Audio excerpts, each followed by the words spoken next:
welcome back to another Linux GameCast Weekly, the show that covers the latest Linux gaming news, reviews, how-tos, and most importantly, whatever the hell else we come up with. And this week, Unreal Engine gets a massive update, and it is all about the Linux.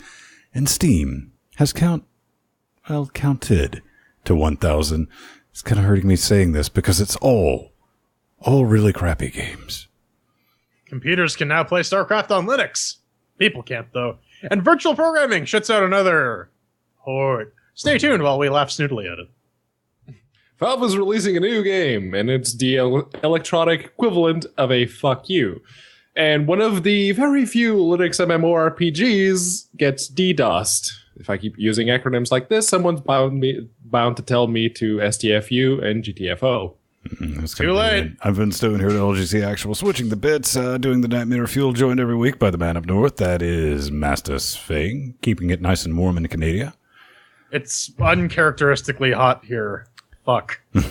And all the way from Britannia. Hello. It's actually not that hot here. Well, considering you're drinking tea, it better not be. Are you stranger than I thought? Well, the tea is mostly for the caffeine. Because it could be iced tea. Like actual tea with ice. And joined every week by Shot Realm Dynamic, helping us form that last little bit known as Cocaine Voltron. But gentlemen, before we get started, we do like to see what's going on in each other's life organs. Pedro, what's up this week? I have a job. It involves getting up at 6 a.m. every single weekday, but no weekend work. And I get to work those full-time hours, and then as soon as those are done, I can come back home. So yeah, it's nice. Feels nice. Yeah. What's going on, Jay, baby? Oh, not much. I'm just thinking back to all those times I had to work at like 3 o'clock in the morning, 5 o'clock in the morning, stopping the show so I can go work. Mm-hmm. It's just good times. What about you? I heard you're getting into a little kerfuffle with the Googs. Well, not really, man. I kind of went through this week, and I saw a lot of people making YouTube videos about it. I was like, you guys don't get it. We got hit kind of... YouTube has a new system to tell you which one of your videos has naughty words in it, is basically what they've done. This is not advertiser appropriate. Fuck you, dog shit, taco, Barbara Streisand, YouTube. Fortunately, we don't rely on YouTube for anything more than off-site video backup on top of some other stuff. And, yeah, it has definitely cut into our, $13 a month we get in ad revenue. But here's the funny thing. Here's the funny thing, Jordan, is I think it's triggered just by the word suck, because seriously, blowing it way out of proportion, I think it's like 6 videos. I mean, see, I don't know. I don't pretend to understand what the omniscient AI that exists in Google's basement flags as inappropriate or not. Mm-hmm. YouTube's like moderation shit has been all sorts of problematic, especially once there were, I don't know, automated solutions from YouTube really do not get to the crux of the problem. That's exactly the issue. It's just more automation, kind of like Valve. Speaking of which, it looks like our horse has been assimilated by the Borg. He is now one of many. They call him Horsecutus. It's the Steam Linux update of the week. All right, man. Steam has launched over 1,000 games in 7 weeks following direct introduction. They got rid of Greenlight, and they're like, hey, man, we got this new system. The whole voting thing? Yeah, man. Greenlight, the thing where you had some chance of maybe getting something off Steam before it got on there. But now you just give them $100, and they're like, boom, you just get right on this business. And, there's no chance for the community to downvote the games. And if you've been paying any attention whatsoever, like the past 2 weeks, it is nothing but legit direct coming on there. And maybe I'm being a little crazy, but that's I sort in the mornings and just taking a look for this show, and I'll see, by newest release, you don't see anything over like 5 wet stinky caches, man. So yeah, Well, they're trying to make that what was it, like $10,000 so they can get their $100 refunded. But I mean, it looks like they're adding about 110 to 120 games a week on average, and this is honestly where the holes are going to start to show up in Valve's system, because there's just too much stuff. Games aren't YouTube videos, because you got to actually take time and invest that into actually playing and grokking the game. I mean, you can do it for 2 hours and refund, but that's not Steam's intended use. Joe, what are you talking about? Steam clearly said that they're going to give each individual game a personal review. They said that. They said they're going to make sure that it launches, that it starts up on the Steam machine. Which we know for a fact is a lie, because there are games coming out. Hell, the last one was last month. Games coming out without executables, not just on Linux, but on Windows as well. So we know for a fact that Valve is just fibbing us at this point. Yeah, and ultimately, like this is going to be to the detriment of smaller studios, because now they have to wade through all this crap, and the chances of just being noticed if you actually have a quality game is going to go really down. Like, there's so much shit you need to claw through just to say, hey, I've actually put time and effort into my game. It's well designed. It looks as well as it's going to get. And now you have to compete with Freddy Fish 2, the fingering or whatever. One of the things I was thinking about, because they basically just rubber stamped most of the stuff that was left on Greenlight, and I think we've seen a lot of that fly out. But yeah, with this new system, PC Gamer just like charted it out, and it's like, yeah, man, this is what's pouring out on a daily basis, and I don't know. Even just on Linux, I was on the bus yesterday. Just okay, I'm going to be on the bus for 40 minutes from now on, so I might as well find something to do. Went to Steam, sorted by new releases, just the games. It's like, oh, that's a load of shit. Right, let's go check Google Plus or Twitter instead, because that was far more interesting. I can only imagine those people out there stuck on Windows and going through the new releases list. That must suck. To be fair, I think that would just be the same, because there's just a lot of garbage coming out for Windows anyways. We get the really crappy stuff because people try to get a couple of sales by just saying, hey, we're on Linux, you guys. We hit export on Unity. So, give us some money. With Windows, it's a lot worse, because you don't even have to have the people who can't even be bothered to click the export button. Well, that's true, but we can't really blame Valve, because they've been really, really busy with their new game. Oh yeah, you mean the one that they? You mean the one that there is one Valve employee currently? The one that's been confirmed to be involved in. Because, yeah, this, if you're not aware, the international, that's Dota 2's international tournament, is taking place this week. And during one of the streams about the international, Valve decided to announce their new game. Artifact, the Dota card game. I'm not joking. That is literally what it is. I think they really missed out by not calling it Artifact the Dota-ing. But I mean, Brad Meir, one of the designers behind Massive Chalice, is actually behind this. And Massive Chalice actually wasn't a bad game. It was just kind of weird. But I mean, the actual, from what like people have been saying, like Day 9 had this whole sort of premiere of it. I don't really know what it was. But it's supposed to like be a card game with some lane system, because it's supposed to be like it's supposed to be Dota, straight up the card game. I have zero interest in this, because I used to play Magic the Gathering, and therefore my interest in card games has been ripped from me. I too used to play Magic the Gathering, but for some reason I still like card games, and as much as I wanted to, because Faria is actually a native Linux game, compared to Hearthstone, I could never really get into Faria. So maybe this is the native Linux game that, with cards in it, that I will actually enjoy, outside of... Did you ever try that thing that guy released, where it takes the Hearthstone Windows executable and like subs in all the Unity Linux stuff, and then it actually runs under Linux? Did you ever try that out? I remember trying it out. The once it didn't work for me. It just spit out a couple of weird errors. There were other people having that issue, but yeah, I haven't gone back to try it with newer versions. Yeah, I mean, I just looked at this and I was like, Dota, check. And card game, double check. Yeah, how about a Nope Salad? What's the game from Valve? At least they're publishing it. So one other thing that the article brings up is they've been working on these bespoke VR games. What the fuck is a bespoke VR game? It's not like a suit. You can't just tailor it to a person. And like, what does that even mean? Seriously. It's going to be brilliant, man. It's going to be bespoke, and it'll show you a reflection, and it'll body shame you. No, I think their implication there is that VR is going to be important enough that it could be bespoken to. Well, I mean, listen, it shames you because you don't look like the model of, human efficiency, Mr. Gabe Newell. Mm. You need to start looking like him.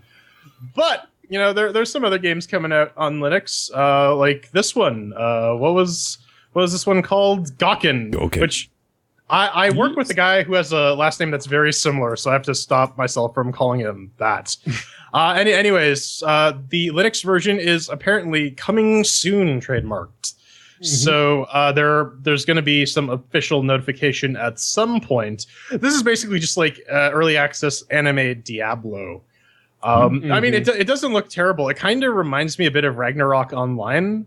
So it could actually be worth something. Well, I mean, minus the online part. Well, I mean, visually it looks like Ragnarok Online. That's more what I was getting at. Yeah, when and if this game comes out of early access, I will probably be very much interested. But again, only when it comes out of early access. No, I mean, I've looked at it, and it's always just like wicked disappointing when you see something like this, and it's like, oh, it's single player, forever alone version. But I don't know, man. I really don't mind single player games. I'm looking at it, $14.99 currently right now. 10 reviews, it's positive. So I don't know. I encourage more games, and I'm guessing it's a Unity title, so there's not going to be too much to worry about there now, is there? Well, it doesn't request the glib COS, so we can probably rule out FNA. Yeah, Flibbit was probably not involved with this one. Yeah, but yeah, it's the law of averages says that it's probably Unity. Yeah, and before custom C++ engine. But anyways, you want to kill some more zombies in yet another zombie killing game, then? Hey, man, it's kind of like a high built on the carb Source engine version of Left 4 Dead, which is, yes, in fact, built with the Source engine. Because reasons. I tried it out. Grab a weapon, demolish your enemies, level up, and it's like, we got a sense of humor, it's wacky and fun. Why did I try it? Well, it was kind of easy. It's free. Yeah, cheapest free. Low price of free. So I installed it. It launched. It ran. What do we have? You kill zombies, man. There's not a whole lot to it. But I kind of went through the tutorial. What do we need? Ubuntu 14.x or Cent? Oh, okay, that's... got to give a little bit of credit for that. That's new and original. Bold claim. Well, I mean, it's CentOS 7, so that's Fedora 1820-ish, so... It's made it to the point in the tutorial where they said jump crouch, which I said, yeah, I'm kind of done with this. I didn't really get to the fighting. It kind of looks like it sort of blends some of the Left 4 Dead Island type thing with like the leveling system and the melee combat mixing up with some of the Left 4 Dead aesthetic and whatnot. It's super original, you guys. But I'm curious though what the over-under is on this ever leaving early access. Well, it doesn't have to. It's free. Yeah. Oh. They have absolutely no reason. For now. Exactly. How about that shitstorm when it turns 1995? That would be different. It's multiplayer. Maybe we'll play it on one of our Tuesday or Thursday streams just to get some idea of exactly what the hell it is. But party game. Well, we talked about this, didn't we? Speaking of things we may play on a stream at some point, if it works properly, because the devs actually, kudos to them, they sent us keys, 3 of them. So we will probably be looking at Party Panic as Party Panic? It's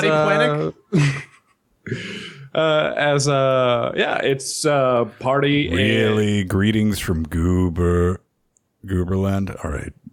Yeah, it's very much a game with several different mini games in it that you are supposed to play in a party environment. There's it's Mario Party. That's literally what it is.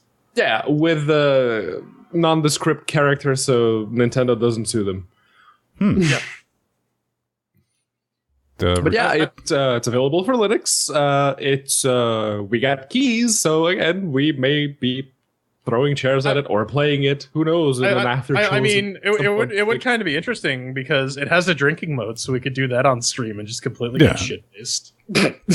Great! It would be so full of diet beverages and tea. It'll be insane. I don't. Yeah, it looks neat. It's got multiplayer. Probably a wicked small download. We might give it a try. And Mario online Mario Party though. I mean, I've never played the Mario parties, but I've watched people play it. It seems like it's all right? I haven't played much in the way of Mario Party because I was the socially awkward one in my group of friends, and so I was like, "Oh, we got 5 people and 4 controllers. Oh, you can go in when someone dies," and then no one ever dies. So I'm just sitting there. You can come in when you quit breaking controllers. No. Then I stab someone in the eye with. It's an N64 controller too, so they're perfect for eye stabs. All right. So before we get out of here, we want to do a little bit of wishful thinking. Oh yeah, if fishes were fishes, we'd all be smelling like bad tuna. But this is Hellblade: Senua's Sacrifice. This is a Dark Souls-esque Viking psychological examination thing. It sounds kind of interesting. It definitely looks good based on the videos here. One of the really cool things, like for new games, especially built on stuff like Unreal Engine 4, if you look at say like Horizon Zero Dawn, where it becomes really or even to a lesser extent like Mad Max, where it's hard to distinguish the cinematics from the actual gameplay. And this is one of these games. It looks very, very pretty. It looks like it's going to have some hardcore gameplay because it's designed by people from like who did Heavenly Sword and Devil May Cry. Well, the new Devil May Cry. This is a Team Ninja game. Not Team Ninja. Ninja Theory game. Team Ninja is a different one. This is Ninja Theory. Team Ninja has the boobs. This one doesn't. Yeah. So these guys, they have basically been doing AAA games for the past however many years. And this is their quote-unquote indie with AAA level production values.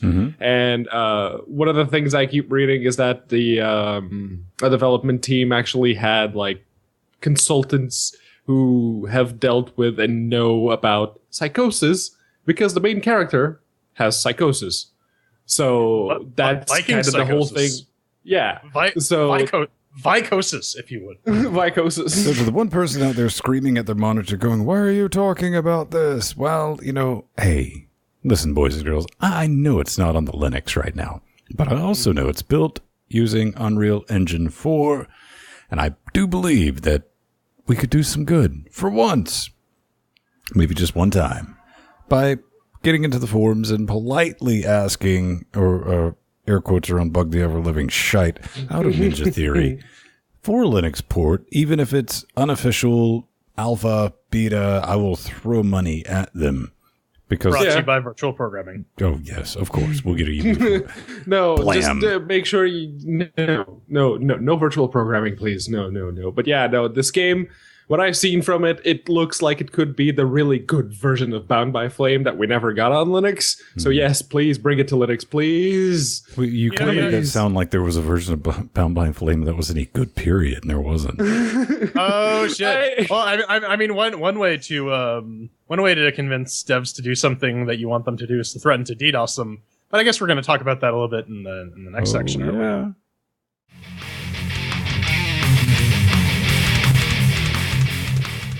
Ladies and gentlemen, boys and girls, it's time that we took a moment, in between this team and the news, to thank the lovely lot throwing money at our faces.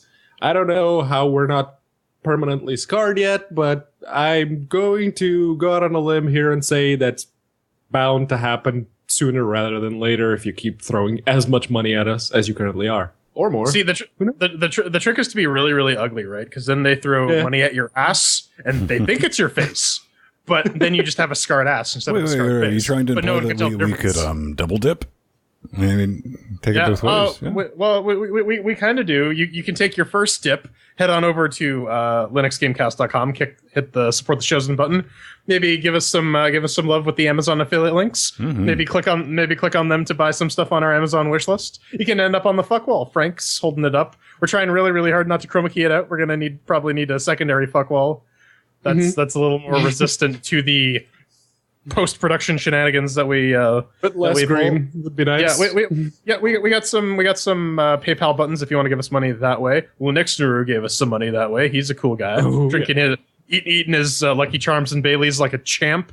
And we get a QR code if you want to send us some Bitcoin. We don't do the Ethereum or the Ripple just yet, but maybe someday if we decide to set all that infrastructure up. But you can take that other dip. Head on over to Linux or patreon.com/LinuxGameCast. LinuxPatreon.com.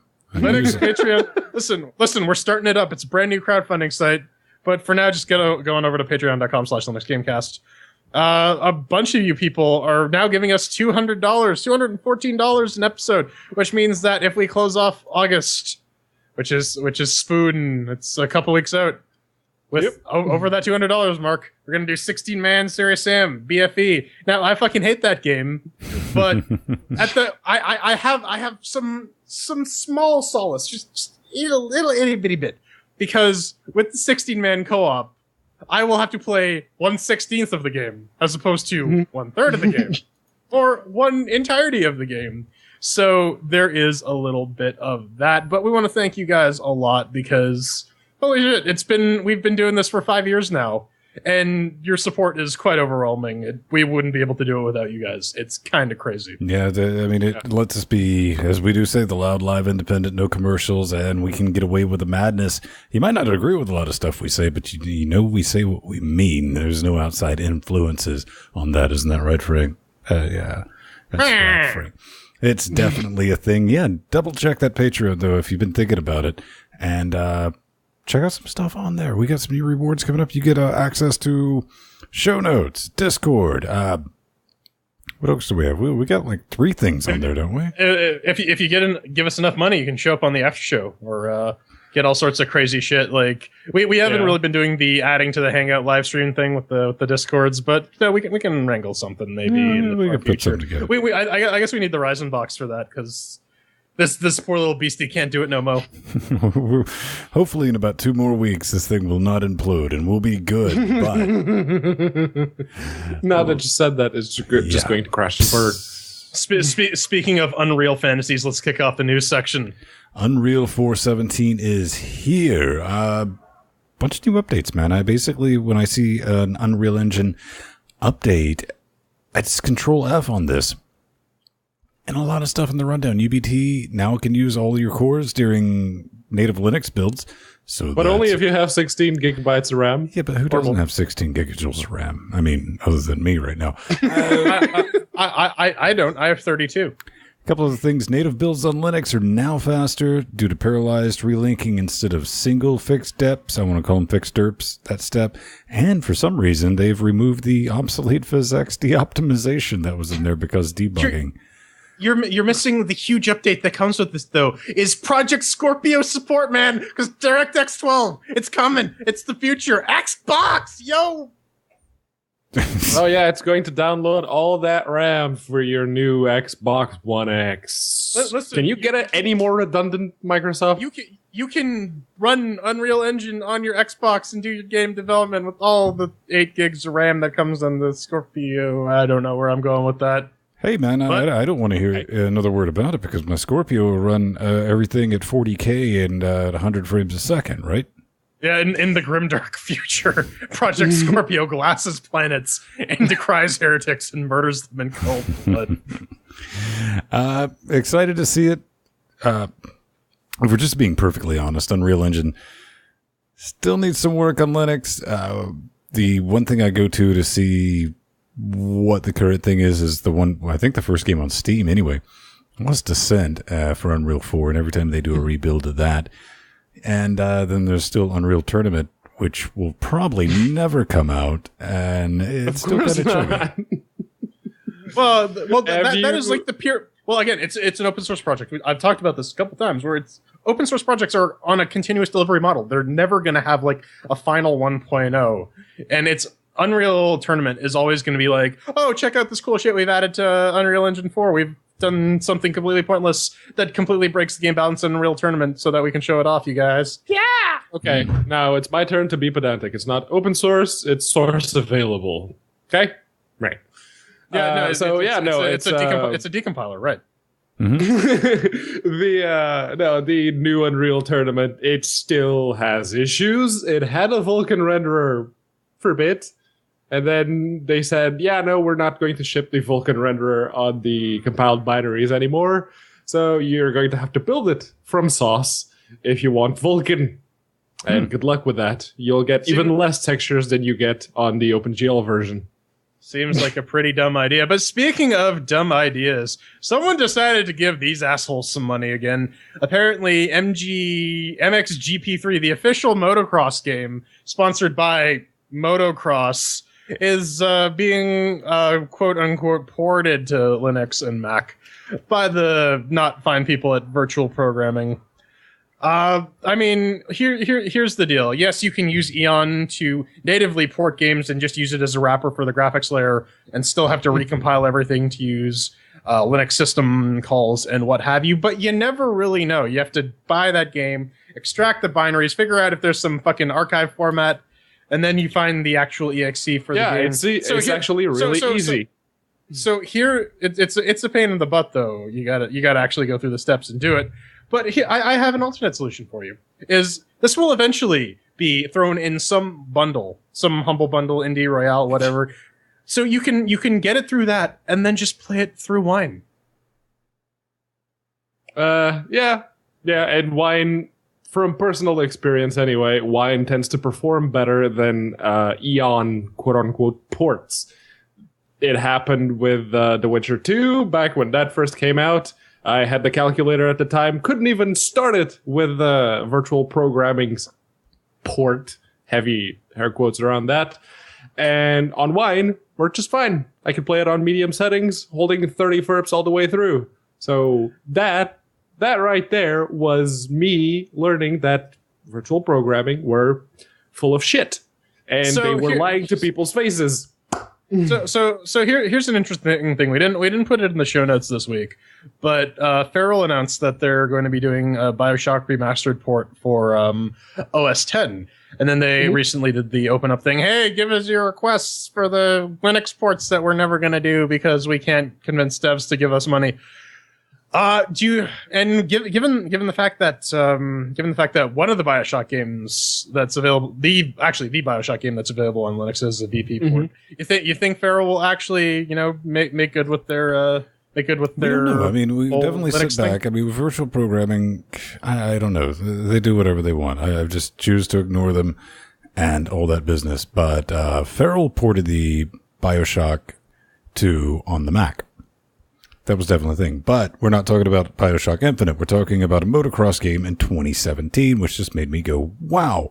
However, I popped over to Steam, checked out the reviews, and they say the game itself in Windows is a hot, glitchy mess. So I do believe it's kind of a good match. I mean, so... Yeah, and it's Virtual Programming, so that's another game I don't need to worry about. But look at it this way. Maybe they're going to get better because...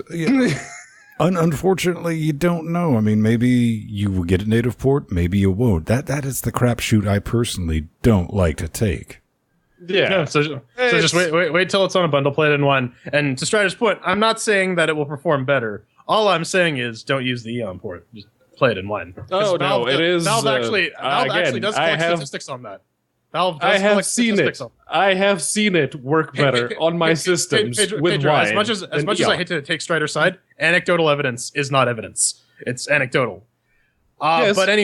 But anyways, Steam does collect statistics on whether you play games on Wine or natively. So, maybe send a message that way. Just saying. Yep. All right. So, speaking of something that's not on Steam, it's Albion Online, and they had some issues this past week because on the 5th they got a DDoS. And then there was actually a thread that had a couple of screenshots, but the screenshots are gone now, and I didn't archive them at the time. Shame on me. That one's on me. But the perpetrators, or the alleged perpetrators, actually sent the devs an email and said, we were paid to do a DDoS for a whole week. Now, you can give us 6 bitcoins and we'll stop, or we're just going to keep going for that whole week. So it's like, really? 6 bitcoins? Did you really expect them to pay? Really? Of course, I'm assuming they didn't, because on the 6th, they got that ransom letter, and throughout the rest of the week, you could not log into the game. It was absolutely impossible to actually get into the game. Some people were getting lucky because they were hitting the mirrors that weren't being hammered on as much, but yeah, most of everyone could not log into the game. So now they're offering compensation and giving everyone who is currently paying for premium accounts will get an extra 7 days free premium because of what's been happening, and they haven't been able to use that premium in-game for the past week. And if you... Go on. I was just going to say, and so, and that's all well and good, but Foxy raised an interesting point. He's one of our Patreons. He has access to our show notes. He added a little question. He says, you'd think being an MMO, they'd be able to handle a lot of connections and be somewhat DDoS-proof, unless... Well, and here's the thing, though. When you're a small MMO like Albion Online that actually depends on upfront purchases and then not charging after the fact, you're probably not going to have that much in the way of network resources, because even if you're going to go through the trouble of null routing things or taking other DDoS mitigation techniques, number 1, you need pipe to handle that. Number 2, you need servers. And number 3, that's all very, very expensive. And unless you have some DDoS shield already in place, or something like Amazon or Cloudflare that has the bandwidth and has the technology to absorb and mitigate these DDoSes, you're kind of screwed. You're kind of screwed. Even if you do have Cloudflare or anything with Amazon set up, you might be hesitant to even spool that up and just take it because of the cost associated with that business. And, I'm kind of guessing, some script kiddie got banned. And he used his allowance because guess what? Buying some bots and DDoSing something is wicked simple and wicked cheap. And there's not much you can do about it other than sit and take it. Supposedly, according to the alleged perpetrator on his email, it said that he'd been paid by the gold farmers in-game because this game, like every other MMO, is riddled with gold farmers. Either bots or actual people that just go in game and get as much gold as you want. So what you're saying is, did the robots actually pay the scammers to DDoS these guys? Because I think we're in trouble. Not the robots themselves, but the person in charge of the robots. Yes. Hashtag Skynet, man. It's happening. Terminator's the roadmap. But I mean, like, these are shitty scammers. They're trying to double dip. They got paid to do a DDoS, and now they're trying to hold shit for ransom. And here's the thing. I was mentioning this in the pre-shows, and the best thing that the Albion guys can do is just say, fuck it, DDoS us for the week, whatever, because number 1, there's no guarantee that even if they pay, they're not going to get DDoSed. Number 2, that puts a big mark on their back saying, hey, these guys give in to threats. And you're basically at that point just like, I gave him $1. You gave him a what? Right. So, yeah, don't do that. And I know it sucks and a lot of people, but, with a community like this, I think they handled it very well, getting out front and be like, yo, this is about to go down. So you're not sitting there going, why can't I connect? And it's like, everyone knows. And, that's why you might not be able to connect to your systems. Yeah. But coming up, Dustin Land posted a few days ago on August 8th. He's like, I got 2 more issues on my hit list before releasing VK Neo. What is that? Doesn't sound, it sounds like it's crazy. Well, it's the BFG's Doom 3 BFG edition. He's working on a Vulkan render for it, and that is so wicked neat. Now, this version doesn't run on Linux yet, but the guy behind, who's it, Robert Bakerbin's RB Doom, has already said that, hey, I'm going to pull that in to RB Doom, and we're going to have a Vulkan render sooner versus later. Is anyone excited about this? Because the one thing I did realize is there's not really a good automated way to get Doom 3 up and running in 2017. I'm curious if stuff like the Dark Project, which is based off of the Doom 3 engine, are all of a sudden going to start supporting Vulkan as a consequence of this, because that would be kind of neat. If the Vulkan implementation for BFG is modular and close enough to the source code that the Dark mod uses, then it should be simple enough to bring it into their code. Now, it is Doom 3, and chances are even the old OpenGL renderer will work just fine. I have Doom 3 installed on this box with the Doom 3 Redux pack. It's a mod that increases all the textures and makes everything look better, and it's still giving me like 140, 130 FERPs if I uncap the frame rate. So yeah, no, it's fine. The other thing that's kind of weird that just occurred to me is very, very soon, because someone probably slapped together a Vulkan version of OG Doom. So are we gonna be in a situation where we have every single Doom game these days straight up has a Vulkan renderer? Well, that's definitely one of the things, man. I mean, Vulkan is a thing because developers really want to play around with it and install it on everything, including your refrigerator. And I'm looking forward to this. I mean, I still would like to see some Vulkan love for Xbill personally. But yeah, the Dark mod was brought up. Performance getting up there. I've never understood how come Doom 3 always performed reasonably well, but when it first came out, it was one of those crisis It was a games. benchmark. Yeah. But yeah, no, they fixed it. It's just it was, if I'm not mistaken, it was the lighting thing, because they changed. Doom 3 was the big one that changed how lighting was done. They started introducing the volumetric lighting. I'm maybe speaking out of my ass right now, but I think that was it.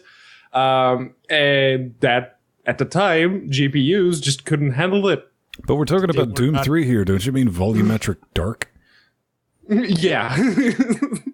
That's just a little racist. All right. But you know, there's no point losing your head though.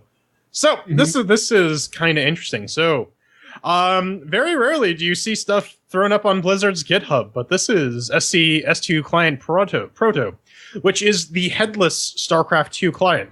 What this means is that all the core game logic is there, but the rendering engine and the UI engine does not exist. It's basically just something that you can write bots for, because the intention is people actually use StarCraft a lot for AI research, because it is a well-defined rule set that the game itself has hooks for like writing your own code and developing for it. So it becomes very, very handy. Say, here's a very complex challenge, machine learning algorithm, go figure out how to play.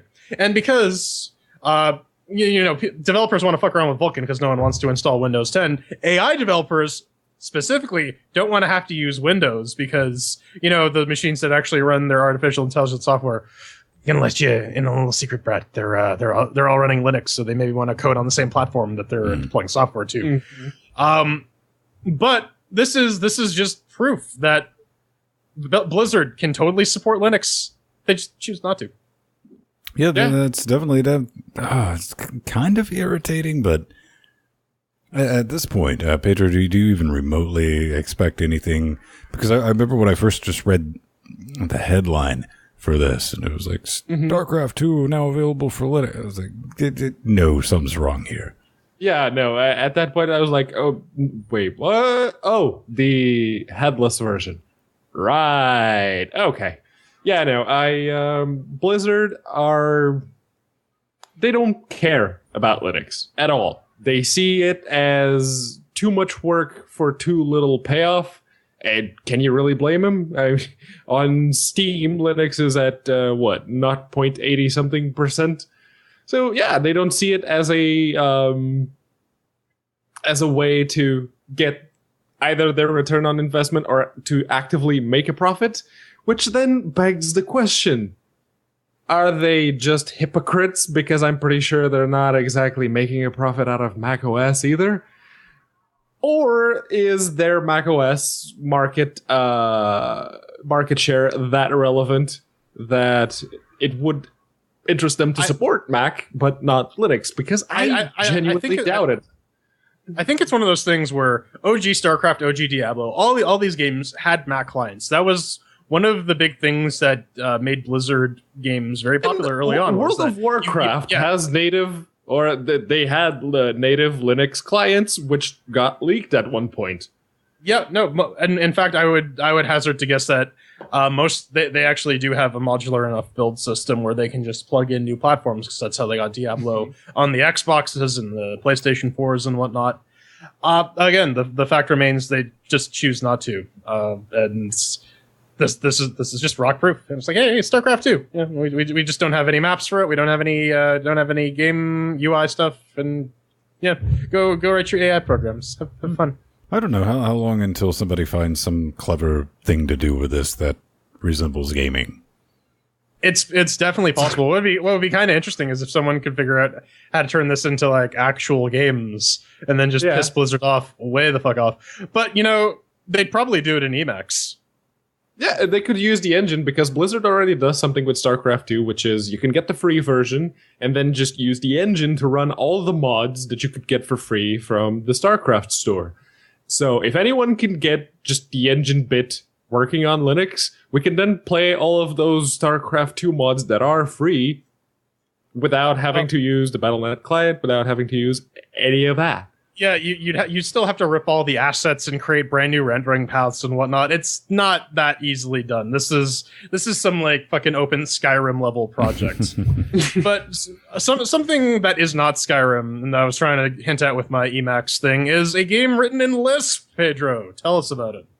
Ah, yes. So this is City of the Damned. It's a as Jordan already mentioned, it's written in Lisp, and it's a roguelike, like genuine roguelike. You are, you're the letter A.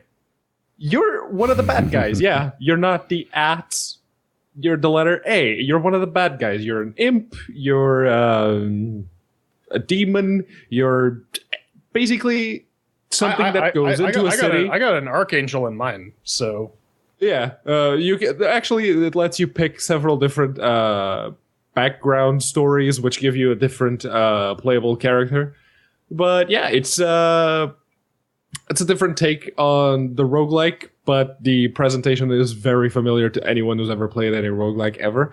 So yeah, it's easy enough to get it running. They have binary builds that run just, at least it ran out of the box on my Ubuntu Mate 1604.3. One thing they didn't do though is they didn't they package it. The precompiled binary works on Fedora 26 as well, but they package it in a zip file. But they do it in a way that doesn't preserve permissions. And you'd think, considering on the top of the list, like downloads Linux, you think they would have figured that out. No, they zipped it, and you need to schmod the executable. But another thing that this issue bugs me personally, because I like to use the directional arrow keys on the keyboard to move around in just about every single game, and I couldn't get my character to move around with these keys until I started thinking, wait a second, turned off numlock, and now I can use the directional arrows to move.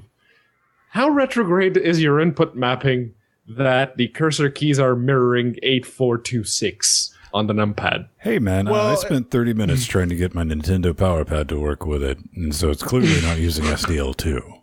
I mean, if you look at the compile instructions for Windows, oh god, they hurt my balls. But yes, it's a roguelike in Lisp, and hey, it works. There's some issues, but it works. Linux Nero, I'm sure there's plenty of roguelikes in COBOL. So, oh yeah, yeah. I'm pretty sure there's a version of the OG Rogue written in COBOL. But speaking of old games that inexplicably work on modern systems, we're coming up. It's time for the CHAIRQUISITION. We're gonna get trapped by a dragon, and then turned into a dragon, and then a mouse, and then an eagle, a screaming eagle.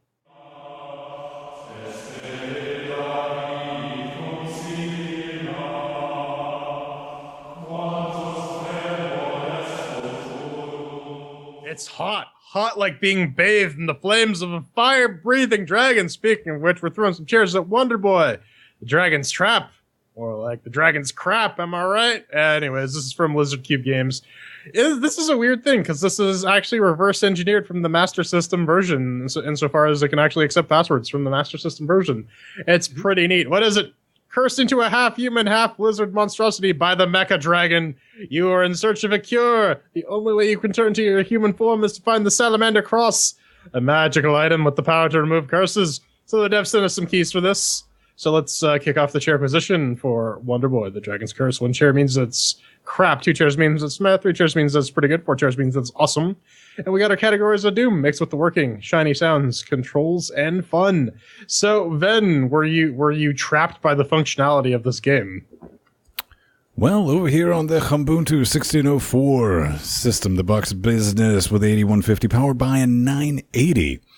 I did just run this at 1080p. I also tried it 3840, 2160, solid 60 all the way across. However, I was seeing some chugging when there was, I guess, for lack of a better description, a bunch of sprites on the screen. This affects the remastered and the original, both in a way to switch back and forwards. More on that later. So, outside of that, nothing to complain about. I feel comfortable giving it a solid 4. I mean, yeah. This is a Master System game, and now it's a gig in size. It's progress. Everything worked out of the box on Fedora 26, 64-bit on both the Steam box with the A10 5800K and the GTX 750 Ti, and on the i7 6700K with the GTX 980. No issues in terms of functionality, though. Well, I was fucking around in the options menu, though. Do not turn off frame lock, though, because the acceleration and whatnot is tied to the frame rate. So unless you want to do a legit speed run, you might want to leave that on. And anyways, it gets 4 chairs. Yeah, there's definitely a lot of chugging at points, and the FERPs don't really seem to drop from 60, at least according to the Steam overlay counter. But you can tell that it's not smooth. It's not a smooth 60. It means that the frame time is being very different between the different frames. And at first I thought it could be either VSync or the frame limiter, because the game has both as separate options. But regardless of whether those were enabled or disabled or a combination of either, it didn't seem to help whatever was causing the frame time jank. But, as Jordan already mentioned, the moment I had both disabled, the game, well, when you're rendering at 400 and something FERPs, the game goes about almost 5 times or 7 times as fast as it should have. So it's not a pleasant experience. But more on that later. Over here on Ubuntu Mate 1604.3, with the GTX 1080 and the FX 8370E, it gets 3 chairs. All right, well, that's 3 chairs for Mixed with the Working. Up next is the Shiny and the Sounds. Ven, were you pressing that right trigger very often? Oh, a little bit, man. Playing the remastered was kind of like watching a Disney movie. I like that new word. Beautiful and hand-drawn art. Wicked fluid animations. They abound. They're everywhere. They're all in your face. And I'm guessing, this is why, basically what my little brain organ was seeing versus what was actually being displayed on my Master System way back in the day. And it's kind of neat, because with a simple press of a button, it'll throw you face first into this OG pixel goodness as you're seeing right now. And it's not something that you can necessarily call hipster pixel, since minus the aspect ratio, as Jordan pointed out, it's basically a 1-to-1 recreation of the original. When it does come to the sounds, I can basically take or leave the new soundtrack, but like the visuals, the original business is included in the tin. Outside of that, the things go boop when you jump, and they go bleep when you thwack. Nothing really to complain about. It's nothing revolutionary, groundbreaking, but I really dig, the brand new look of it, and I like the instant ability to go back to the hipster pixel version. So I can give it a solid 3. Oh yeah, for sure. I really like the ability to switch back and forth between the original and the new graphics. And I'm not sure if it's necessarily the cheerleader effect or if they're that good, but it is a significantly marked improvement over the what was originally presented in the Master System version. I especially like their new takes on like the nurse and the pig merchant, because they look like, in the original, they look like happy anime characters, and in this one, the nurse looks like she's fed up with your shit, and the merchant is smoking a cigarette. Man, that smoking pig is my hero. I want to be him when I grow up. But everything looks great. I do love the art style for the updated visuals. It looks really, really good. I like the character design. I like the enemy design. I'll get to some of the limitations of that a little later. And I actually like the remastered soundtrack. I tried switching back to the original soundtrack, and it was Mega Drive, but this is fully orchestrated. It has, proper instruments and whatnot, and it sounds pretty good. So I'm gonna give it I'll give it 3 chairs, not 4 chairs. Yeah. Well, if you hit the right trigger, you get to toggle between the old and the new graphics. And if I'm being perfectly honest, it's in a purely aesthetic sense, the game looks good. It's still a 2D platformer, but seeing the new versus the old is actually jarring just how much better it looks. Same goes for the music. If you hit the left trigger, you can listen to the old chiptunes and immediately hit the left trigger again, because that half a second of screeching was just enough to make your ears bleed. So yeah, you're probably going to want to stick to the new aesthetics, and they are very good.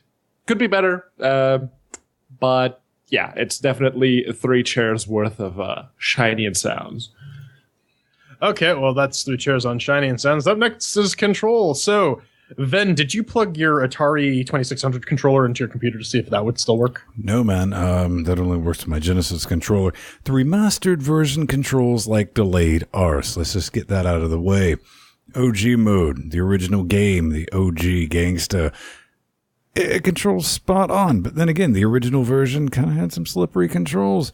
I mean, this caused me to spend most of my time in HD, but switching back to the OG when I needed to get good, get shit done, kill a boss. Both versions still kind of flip out on occasion, especially noticeable when you unlock mouse mode. And, that's something that should have at least been sorted out just a little bit in the remastered version, because it really cocks everything up.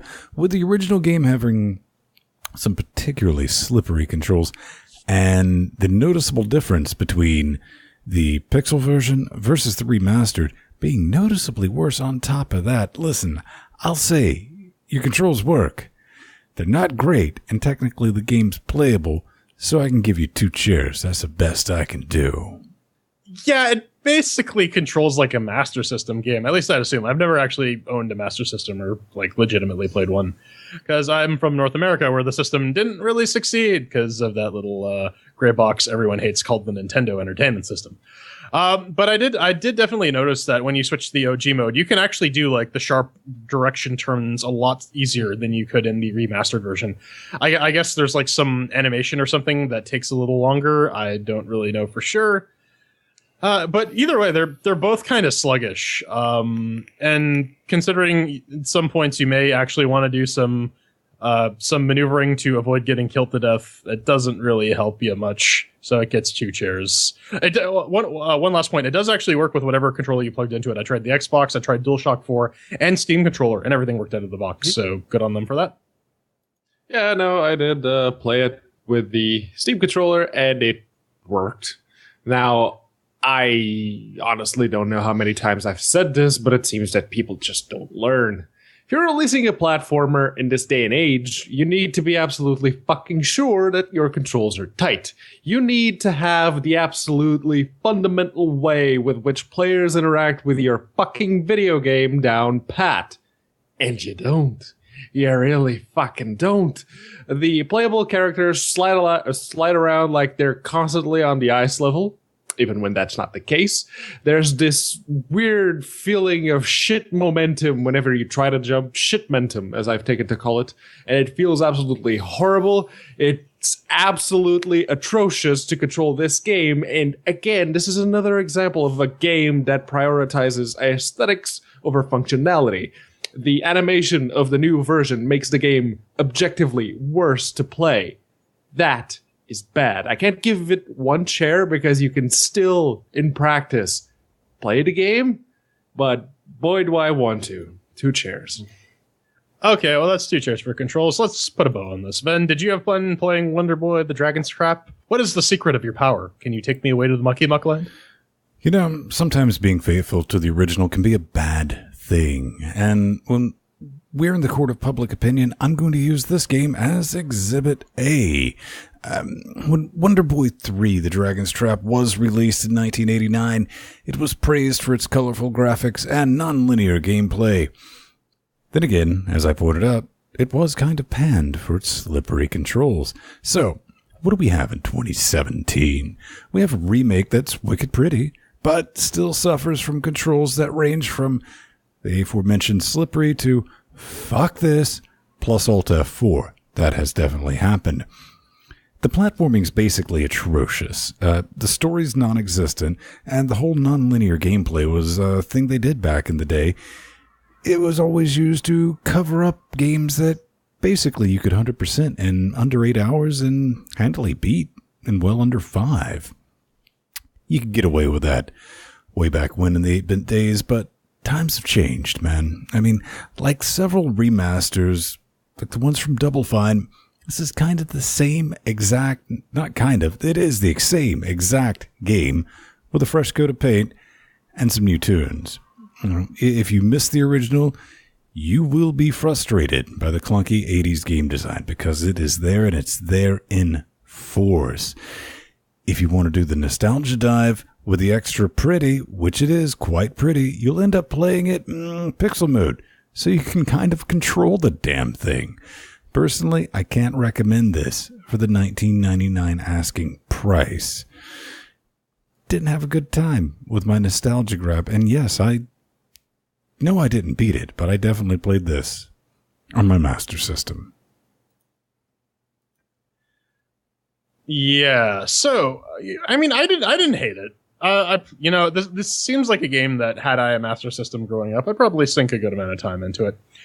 And as such, I don't really have any like nostalgia link to it. I just got to take this at face value. So I like the non-linear elements, but Ven really hit it on the nose with the 80s game design comment. Video game design, and especially platforming, have evolved significantly since then. Like even going as in terms of timeliness related to this, Sonic the Hedgehog was basically revolutionary when it came to this style of platforming on Sega systems. And as such, it lacks the lessons learned from the 30-odd years of game design that we've had since. And so it falls into the same sort of pitfalls where you get these fuck boxes where you just take a bunch of damage and you gotta just damage boost your way through it, because that's how these games were designed back then, before they realized how platforming should be. And I mean, again, the level designs aren't really impressive. It's you know how Mega Man has those little boxes where each screen is its own mini challenge. It takes this and stretches it out, so you got one big screen with a bunch of like progressively harder things that you need to do that are all within the same vein of one another, until you get to the next screen. And then, as you can see on the screen right here, if you're watching the video version, some cloud just comes and shits on you while it's wearing its horn sunglasses because it hates you. And if you really suck at the game, you can grind for coins, because your coins and whatnot don't refresh after you die. And, get better items so that you take less damage and do more damage. And then you can maybe stand a chance in some of these levels, but it only really helps a little. But honestly, the biggest thing that holds this game back is just the controls are complete jank. If they had gone back and redone one aspect of this game, I mean, other than the graphics, because they look phenomenal, it would have to be the controls. So, it's not bad. For $20, it's a bit of maybe wait till it goes on sale. I'll still give it 2 chairs. It's inoffensive. I didn't hate it. Oh, I did. I had a Master System growing up. I played a lot of Alex Kidd. I played a lot of Double Dragon. I played a lot of Space Invaders. Any of these, much better games than this one, from the look of things. Everything that you see in my Steam account past the 10-minute mark and the quote-unquote tutorial boss fight was me forcing myself to play this game. I tried to make it to the 2-hour mark, but I couldn't. I was so fucking tired of dying because the character failed the jump or one of the enemy things does one of those fucking jumps with a weird arc, which no matter how many times you see it and die to it, you still can't accurately predict where they're going to land. And the moment you think that you're getting the hang of a character and you beat a boss, all that muscle memory goes to shit because you will be quote-unquote cursed and transformed into a different character, a different dragon. I thought that, with Mighty Number 9 last week being as shit as it was, I'd be so jaded that even other shitty platformers would get a pass because there's no way that they could ever be bad in comparison to that one. Well, thankfully that's not the case because Wonder Boy is not Mighty Number 9 bad. That's almost impossible, actually, but it's also not good. It feels horrible to play, and while I'm still very much opposed to the nostalgia fuel which keeps making games like this happen, I am willing to admit to liking some platformers which have come out in the past few years, from Salt and Sanctuary to Hollow Knight, with some Owlboy down the middle. I am capable of enjoying platformers, so long as they're good. I just happen to hate Wonder Boy's type of poorly executed, horrible to control, nostalgia-ridden type of platforming. One chair. All right, well, that's one chair for fun. We tally everything up, and that totals out to about 2 chairs for Wonder Boy, The Dragon's Trap. Actually, Wonder Boy 3, but they're not going to tell you that. So, final thoughts? Well, I guess at the end of the day, we're left with this. Lizard Cube, you did an awesome, and I do mean awesome, job at putting a body kit on the original game, like you would an automobile car.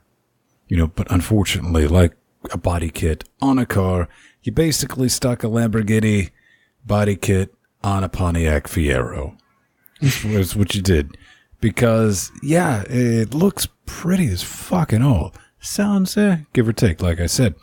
At a distance, you're like, oh shit, maybe I want some of that. But it's still being powered by a 4-cylinder from the 80s. And that just didn't translate. You had an opportunity. I do understand Lizard Cube, huge fans of this cult classic. You had an opportunity to go back and fix some genuinely broken issues with this game. And you didn't. I mean, you could have made an enhanced option. You have the options because for the graphics swap back and forward or with the audio back and forward, you could have like an unfucked version back and forwards. That would have been nice as well. And welcome to see. Yeah, and it is, you had the chance, like Van said, you had the chance to go back and fix it. You didn't. You went back and you didn't fix anything. You went back and you introduced animation lag to the controls. So you went back and while you did improve on the visual and audio elements, you made everything else worse. That's how you control a game. That's how you interact with the world that a video game gives you. It's through the controls. And the controls in Wonder Boy are atrocious. This is bad. Really, really bad.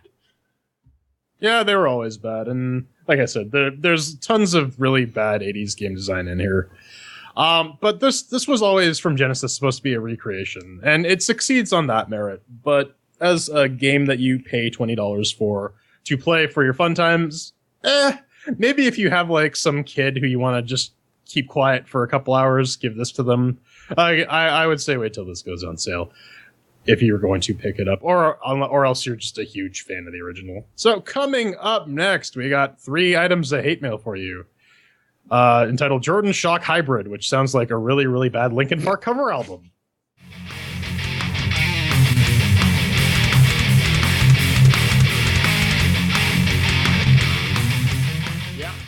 That right there, that's daylight.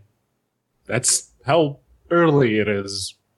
But hey, it's never too early or too late for you to scream in our direction, because chances are, after we just spent the last hour and however many minutes screaming at you, you have something that you'd like to get off your chest. So head on over to LinuxGameCast.com, you hit the contact button, fill out the form, it's pretty easy. Make sure you pick LGC Weekly from the little drop-downy box, and fill out the rest of the stuff with your message.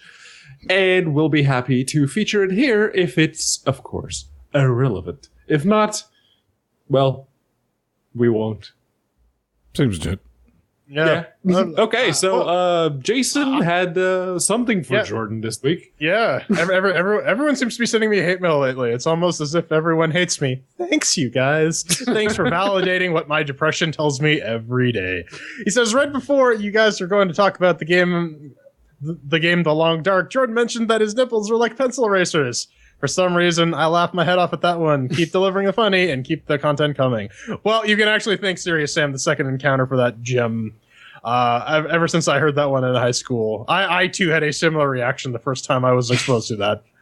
And I just like to share the love because, crab eye matters. Yeah. I don't know. I'm just kind of surprised somebody found you funny. It was, it happens every once in a while. yeah, every now and then, broken clock. Law of probabilities, yeah. Someone was bound to. So, I think up next we have a question that is a couple of people have asked, and that we kind of hit it at early. First time, long time question mark. So, a bunch of those there. Feral is porting BioShock to MacOS. Where? Linux. From the white sombrero, racist.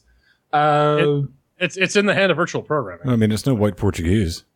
that got me curious enough to watch that movie all the way through. So,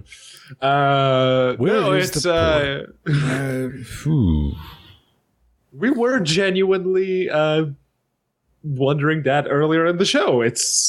I, as someone who played the original BioShock, I would very much like to see it come to Linux natively. I don't think that Randy Pitchford likes Linux all that much, nor does he like giving Feral the A-OK to port it to.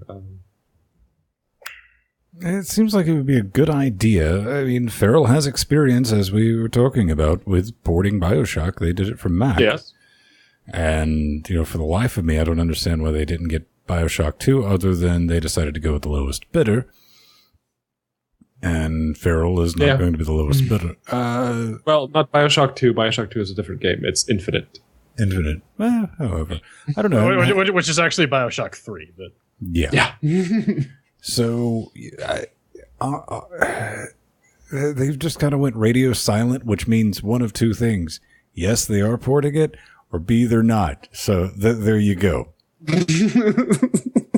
Yeah. The classic binary. They're either doing it, or they're not. Right. Or they're not. I really wish... Stay tuned in. Yeah, we had better information, but those unfortunately are two signs of whether or not that's going to be going down. If we were Deepak Chopra, we'd say there's actually a 50-50 chance, but that's not actually true. All right, and finally, this is from Andra Copyrights. Andre.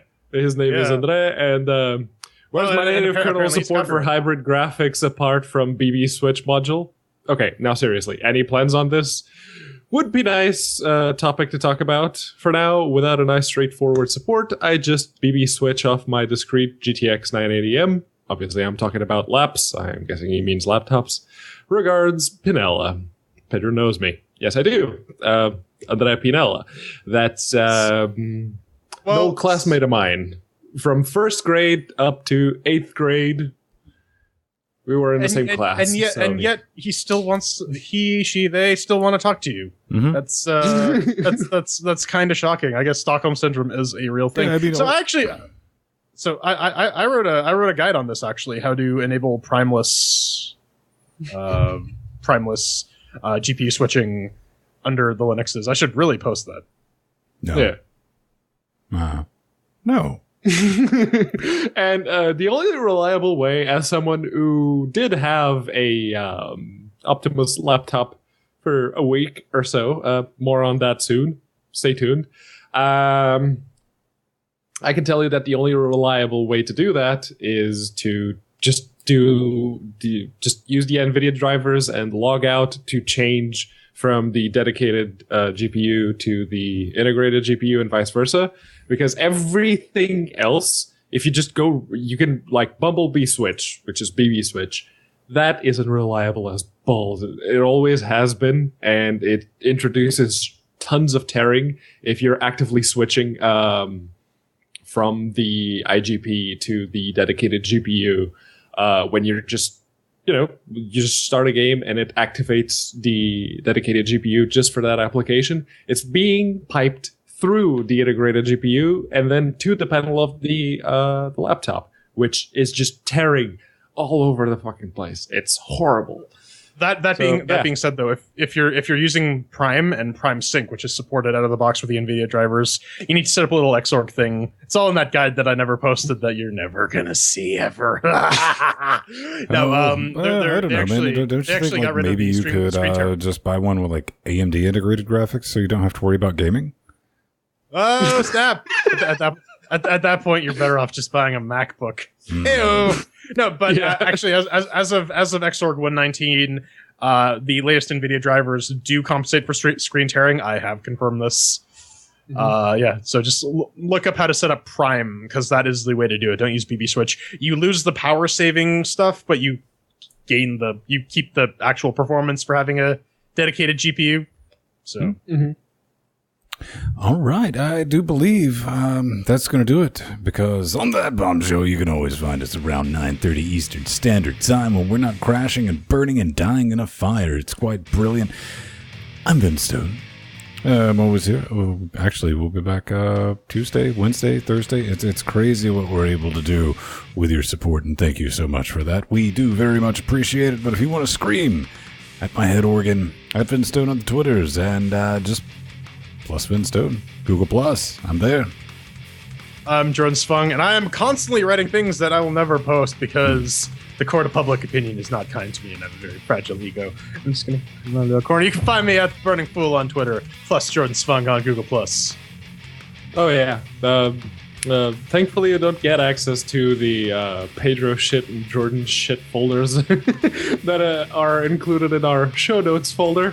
Which is good, because both me and Jordan have a lot of shit in there that will never see the light of day, and that's good. You can find me, saying things that probably shouldn't see the light of day at Unaccounted For on Twitter or plus on Google Plus. All right. Did we learn anything this week at all? You keep asking that question. Of course not. No, we learned something very, very, very important. Oh, I know exactly what it is. I know, but we're not going to tell them because it's a trade secret. Well, I mean, we're going to display it on the screen right now. Sorry, it just got covered up. 5 years, bitches. Yeah. www.LinuxGameCastWeekly5years.com. Adventures non-stop. Clicks indeed. Oh man, so many Patreons. George Lucas doesn't own the rights to Star Wars, so Michael Eisner, who doesn't also own Disney, whoever owns Disney right now is gonna fucking sue us. I mean, it's prior art, right? I don't know. Not really.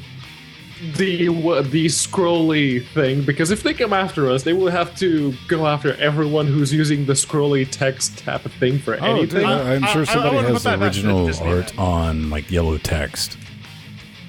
Yeah, like I said, I wouldn't put that past Disney. They'll fuck some shit up if they got the money to do that. They will send the mouse to fuck you up. It's exactly because of that stupid mouse. 5 dudes.